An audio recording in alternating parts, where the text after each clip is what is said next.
चलिए आज हम स्टार्ट करते हैं स्टैटिस्टिक्स, जो इसका सिलेबस सीसैट के पेपर में है। हम पहले भी बता चुके हैं। This is all about me. तो स्टैटिस्टिक्स में क्या क्या पढ़ना है उसको एक बार हम लोग देख लेते हैं, ठीक है। तो व्हाट इज ए स्टैटिस्टिक्स, उसके बाद हम देखेंगे फ्रीक्वेंसी डिस्ट्रीब्यूशन, जिसको हिंदी में बोलते हैं बारंबारता बंटन। उसके बाद हम लोग देखेंगे मेजर ऑफ सेंटर टेंडेंसी, जिसमें हम पढ़ेंगे mean, median, mode, relation between mean, median and mode and harmonic mean, ठीक है। उसके बाद हम लोग देखेंगे मेजर ऑफ डिस्पर्सन, जिसमें हम लोग को पढ़ना है variance, standard deviation, coefficient of variation, mean deviation about mean and quartile deviation, ठीक है। तो हम लोग एक एक करके देखते हैं। तो स्टैटिस्टिक्स, ठीक है। स्टैटिस्टिक्स का मतलब होता है कि all about data, all about data, ठीक है। हमारे पास डेटा गिवन होगा, हमारे पास डेटा गिवन होगा। इस डेटा को से हम लोग एक रिजल्ट फाइंड करेंगे, ठीक है। उस रिजल्ट का हम लोग यूज करेंगे किस में, पॉलिसी मेकिंग में, पॉलिसी मेकिंग में, ठीक है। तो डेटा से रिजल्ट पाने के लिए हम लोग एक प्रोसेस से गुजरना पड़ता है। वो प्रोसेस कुछ यूँ है कि सबसे पहले हम डेटा को आइडेंटिफाई करेंगे कि किस डेटा को लेना है, कौन ज़रूरत की है। फिर उसके बाद उसको कलेक्ट कर लेंगे, कलेक्ट करने के बाद उसको हम लोग अरेंज कर देंगे, ठीक है, सिस्टमेटिकली। फिर उसको हम लोग एनालाइज करेंगे। एनालाइज किस तरह से करेंगे, हम लोग मेजर ऑफ सेंटर टेंडेंसी के जो भी मेजर्स होंगे, जैसे मीन, मीडियन, मोड आदि को यूज करके हम लोग उसको क्या करेंगे, डेटा को एनालाइज करेंगे। जब एनालाइज कर लेंगे, एनालाइज के बाद हम लोग क्या पाएंगे, रिजल्ट, जिसको हम लोग क्या बोलते हैं, इंटरप्रिटेशन, ठीक है। जब हमारे पास रिजल्ट आ जाएगा तो उसको हम लोग गवर्नमेंट के सामने या कॉर्पोरेट सेक्टर में, पब्लिक डोमेन के सामने, कहीं भी इसको हम लोग क्या करेंगे, प्रेजेंट कर देंगे, ठीक है। आफ्टर प्रेजेंटेशन गवर्नमेंट लोगों के लिए वेलफेयर स्कीम लाती है, ठीक है। तो इसके बहुत सारे यूज हैं, जैसे गवर्नमेंट स्कीम में यूज होता है डेटा का, कॉर्पोरेट सेक्टर में यूज होता है डेटा का, एजुकेशन रेट अगर किसी कंट्री की पता करनी है तभी डेटा का यूज करना होता है, ठीक है। आप लोग जानते होंगे artificial intelligence, machine learning, big data analysis, इनका बहुत डिमांड है आजकल, ठीक है। तो स्टैटिस्टिक क्या है, all about data, all about data, ठीक है। तो यही है बेसिक। अब हम लोग नेक्स्ट स्लाइड पे चलते हैं। तो सबसे पहला हम लोग को जो टॉपिक पढ़ना है वो है फ्रीक्वेंसी डिस्ट्रीब्यूशन। क्या है भाई, फ्रीक्वेंसी डिस्ट्रीब्यूशन। तो फ्रीक्वेंसी डिस्ट्रीब्यूशन क्या होता है, फ्रीक्वेंसी डिस्ट्रीब्यूशन को हम लोग फ्रीक्वेंसी टेबल भी कहते हैं। क्या बोलते हैं, फ्रीक्वेंसी टेबल। अब फ्रीक्वेंसी टेबल क्या होता है, देखो, जब हम लोग डेटा को क्लासीफाई करते हैं और उसको प्रेजेंट करते हैं एक टेबल के फॉर्म में, ठीक है। डेटा को हम लोग क्या करते हैं, क्लासीफाई और प्रेजेंट करते हैं एक टेबल में, तो इसको हम लोग बोलते हैं फ्रीक्वेंसी डिस्ट्रीब्यूशन या फ्रीक्वेंसी टेबल। इसको आसानी से हम लोग कैसे समझ सकते हैं, मान लीजिए कि एक फील्ड है जिसमें 5 से लेके 20 ईयर्स एज के बहुत सारे बच्चे हैं, ठीक है। तो उसमें से हम लोग चेक किए कि 5 से 10 एज ग्रुप में कितने बच्चे आएंगे, तो मालूम चला कि वो कितना है, 4 आए, ठीक है। उसके बाद 10 से 15 एज ग्रुप में कितने बच्चे आए, 10 आए। फिर 15 से 20 के बीच में कितने आए, 12 आए। इसका मतलब ये है कि 5 से लेके 20 के बीच में टोटल कितने बच्चे थे, 12, 22, 26, ठीक है। अब 26 बच्चे डिफरेंट एज ग्रुप के हैं, ठीक है।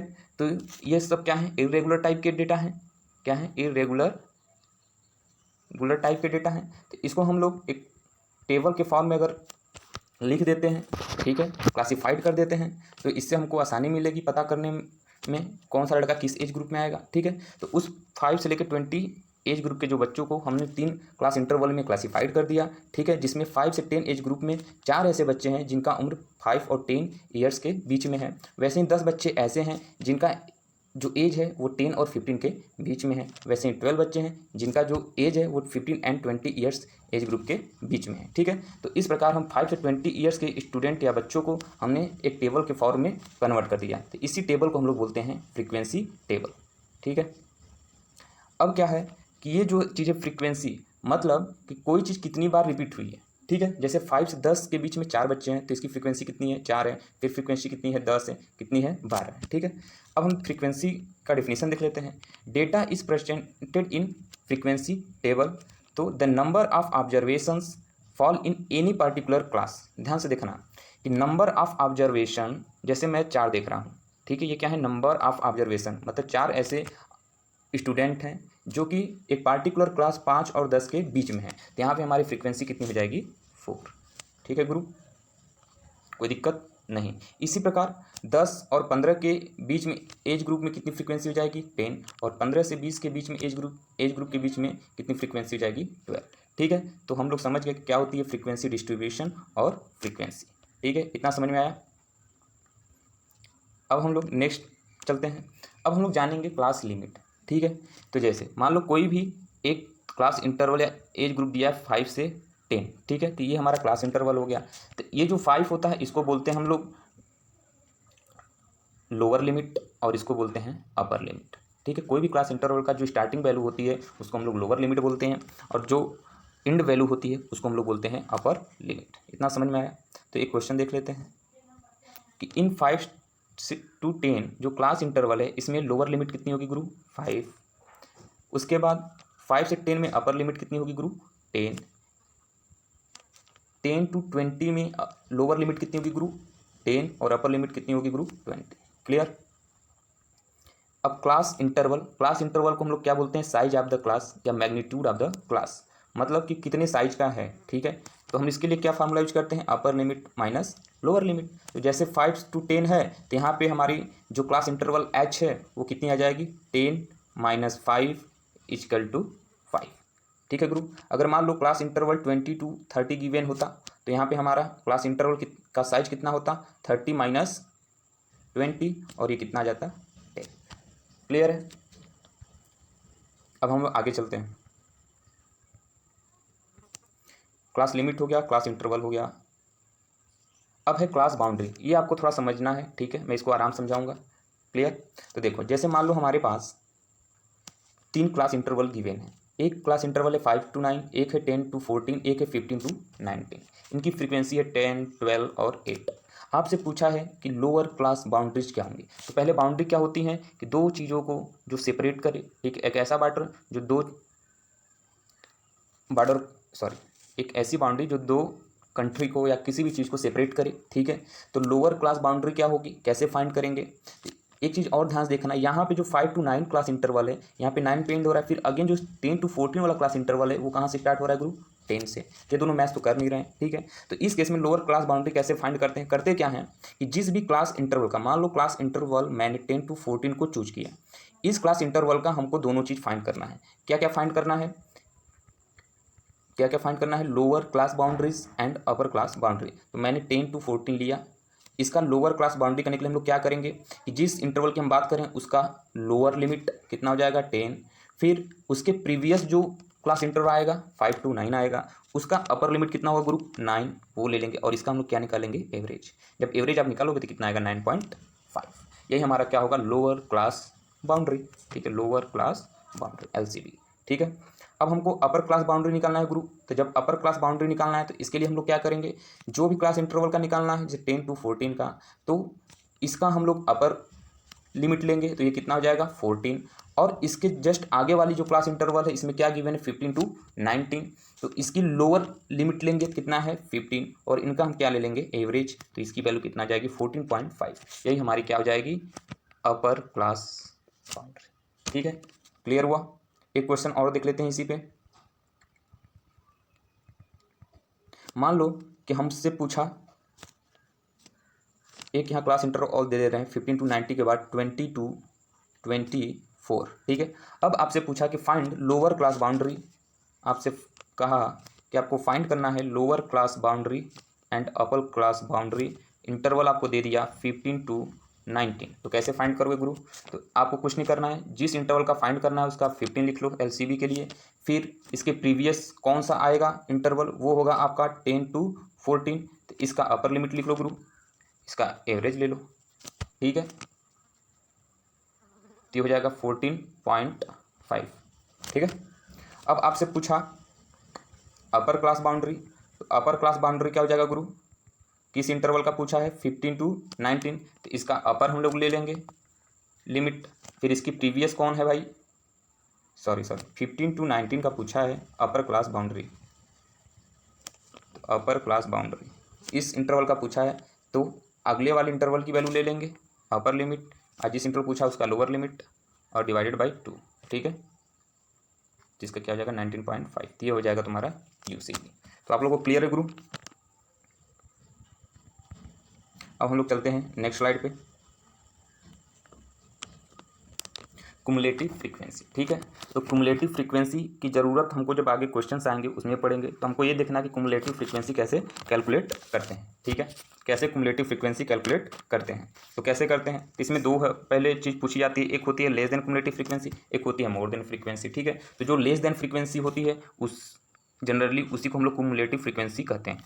ठीक है, अगर क्वेश्चन में कुछ नहीं आता है, बस बोलता है कुमुलेटिव फ्रीक्वेंसी फाइंड करो, तो आप लेस देन को फाइंड करना। अगर क्वेश्चन में मोर देन का कह के आता है तो फिर आपको मोर देन का फाइंड करना होगा, नहीं कह के आता है तो आप लेस देन निकाल सकते हैं। ठीक है, करने को दोनों कर सकते हैं, लेकिन लेस देन थोड़ा आराम होता है। क्लियर, तो अब हम लोग देखते हैं कि less than frequency cumulative frequency कैसे फाइंड करते हैं। कुछ नहीं करना होता है कुमुलेटिव फ्रीक्वेंसी के लिए, सम करते जाना है। ठीक है, क्या करते जाना है, सम करते जाना है। तो देखो कैसे करते हैं, सबसे पहले ये हमारा फ्रीक्वेंसी है, तो इसकी जो इनिशियल वैल्यू क्या है 4, उसको लिख लेते हैं। ठीक है, फिर इस 4 को इस 8 से क्या करते हैं, ऐड करते हैं, तो कितना हो जाएगा 12। फिर 12 को 11 से ऐड कर लेंगे तो कितना हो जाएगा 23। ठीक है, कितना हो जाएगा गुरु 23।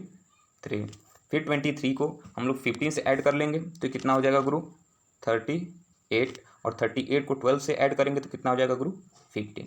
यही हमारा क्या होगा लेस देन फ्रीक्वेंसी। ठीक है, अब हम मोर देन फ्रीक्वेंसी कैसे फाइंड करेंगे, जो 12 है पहले उसको लिख लेंगे, फिर 15 को ऐड करेंगे तो कितना हो जाएगा 27, फिर 11 को ऐड करेंगे 38, फिर 8 को ऐड करेंगे 46, फिर 4 को ऐड करेंगे 15। आप ध्यान से देखिए, ये अपर वाली 50, ये 50 और फ्रीक्वेंसी आप टोटल करेंगे तो ये जो 50 है ये तीनों क्या होंगे इक्वल। ठीक है, तो ऐसे हम लोग क्या करते हैं कुमुलेटिव फ्रीक्वेंसी को फाइंड करते हैं। ठीक है,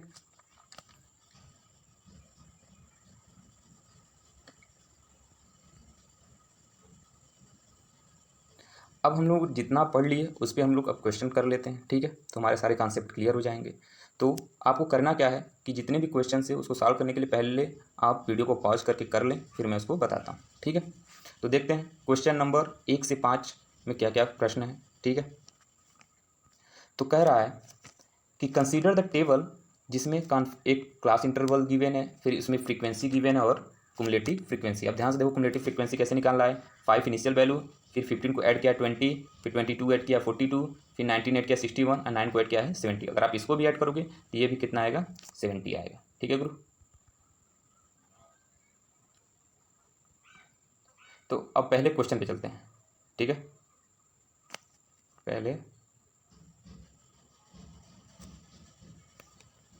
पहला क्वेश्चन क्या करा कि from the above table find the following class size. Class size कैसे फाइंड करते हैं, अपर लिमिट माइनस लोअर लिमिट। आप क्लास साइज का कहने का मतलब कोई भी आप इंटरवल उठाइए, सबकी क्लास साइज क्या होगी सेम होगी, तो कोई भी उठा लो, तो 35 से 39 उठा लो तो क्या हो जाएगा 39 minus 35 upper limit minus lower limit equal to 4। तो आपकी क्लास साइज क्या हो जाएगी 4, और आंसर कौन सा होगा सी। ठीक है गुरु, अब नेक्स्ट क्वेश्चन पे चलते हैं। अगला क्वेश्चन है कि mid value of class 40 to 45। तो मीड वैल्यू निकालने के लिए क्या करते हैं, जिस भी क्लास इंटरवल का मीड वैल्यू पूछा है बस आपको क्या करना है, उन दोनों के लोअर लिमिट और अपर लिमिट का एवरेज निकालना है। तो 40 + 44 डिवाइडेड बाई 2, ये कितना हो जाएगा 42। तो आंसर कौन सा होगा गुरु बी। ठीक है, अब नेक्स्ट क्वेश्चन पे चलते हैं। नेक्स्ट क्वेश्चन क्या है आपका कि पूछ रहा है कि lower limit and upper limit of 35 to 39 is. तो एक क्लास इंटरवल दिया है 35 टू 39, इसका लोअर लिमिट ऑब्वियस सी बात है 35 होगा, अपर लिमिट क्या होगा 39, तो आंसर क्या होगा ए। इजी था, समझ में आ रहा है ना गुरु। अब है the frequency of class 45 to 49 each. तो आपको क्या करना है कि फ्रीक्वेंसी टेबल पे जाना है और इस क्लास इंटरवल को देखना है। ठीक है, 45 टू 49, उसमें फिर फ्रीक्वेंसी देखनी है, कुमुलेटिव फ्रीक्वेंसी नहीं फ्रीक्वेंसी देखनी है, जितनी वैल्यू होगी वही उसका आंसर होगा। तो हम लोग चलते हैं, हम आ गए टेबल पे, तो 45 से 49 ये क्लास इंटरवल है, इसकी फ्रीक्वेंसी ये 9 है। ठीक है, तो आंसर क्या होगा 9। आंसर क्या होगा गुरु 9, तो आंसर क्या होगा ए।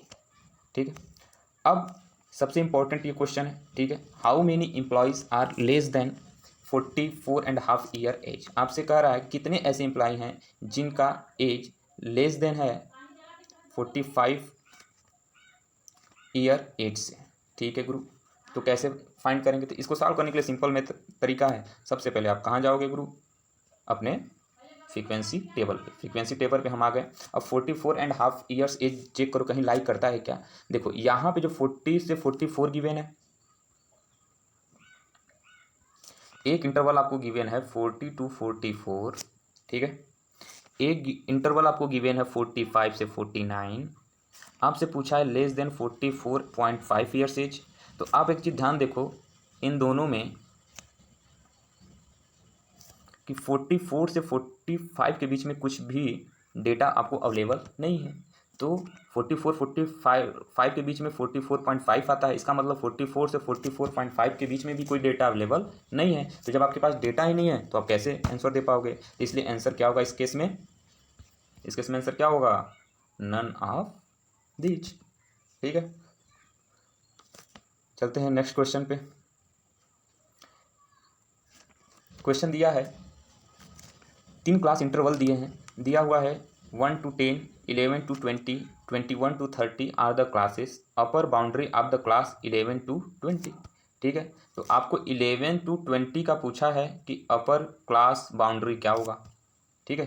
तो कैसे फाइंड करेंगे, क्या करना है अपर क्लास बाउंड्री के लिए कि जिस इंटरवल का पूछा उसके आगे वाला इंटर कौन सा 21 to 30, उसका लोअर लिमिट ले लेंगे, ठीक है। क्या ले लेंगे गुरु? 21 सा क्या ले लेंगे? लोअर लिमिट, और जिस इंटरवल का पूछा है उसका हम अपर लिमिट ले लेंगे। इन दोनों को क्या निकालेंगे? एवरेज। ये कितना हो जाएगा? 41/2, और सॉल्व करने पे कितना आ जाएगा? 20.8,